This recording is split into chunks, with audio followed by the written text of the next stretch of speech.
It started to happen gradually.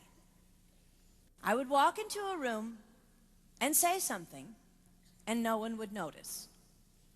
I would say, "Turn the TV down, please," and nothing would happen. So I would get louder.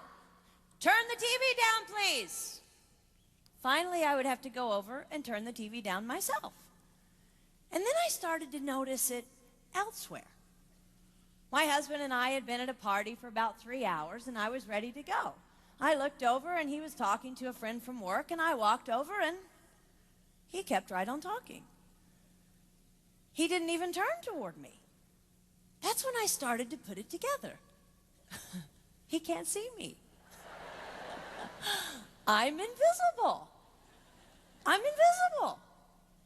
Then I started to notice it more and more. I would walk my son to school, and his teacher would say, "Jake, who's that with you?" And my son would say, "Nobody." Granted, he's just 5, but nobody? One night, a group of us gathered, and we were celebrating the return of a friend from England. Janice had just taken this fabulous trip, and she was going on and on about the hotels she stayed in. And I was sitting there looking around at the other women at the table. I'd put my makeup on in the car on the way there. I had on an old dress because it was the only thing clean, and I had my unwashed hair pulled up in a banana clip, and I was feeling pretty darn pathetic. And then Janice turned to me, and she said, "I brought you this." It was a book on the great cathedrals of Europe. I didn't understand.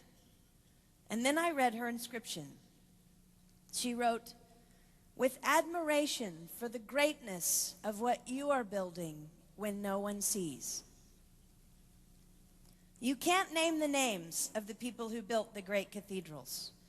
Over and over again, looking at these mammoth works, you scan down to find the names, and it says, "Builder, unknown, unknown, unknown."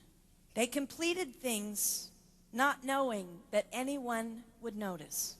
There's a story about one of the builders who was carving a tiny bird inside a beam that would be covered over by a roof. And someone came up to him and said, "Why are you spending so much time on something no one will ever see?"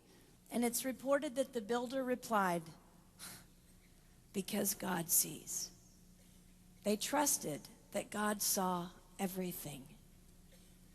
They gave their whole lives for a work, a mammoth work, they would never see finished.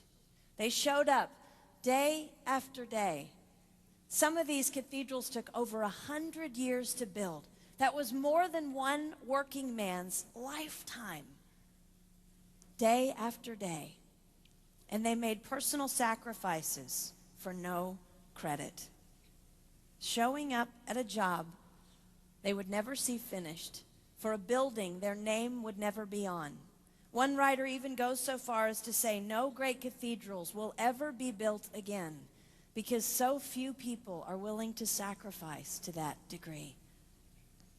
I closed the book, and it was as if I heard God say, "I see you. You are not invisible to me. No sacrifice is too small for me to notice. I see every cupcake baked, every sequin sewn on, and I smile over every one. I see every tear of disappointment when things don't go the way you want them to go. But remember, you are building a great cathedral. It will not be finished in your lifetime, and sadly, you will never get to live there. But if you build it well, I will."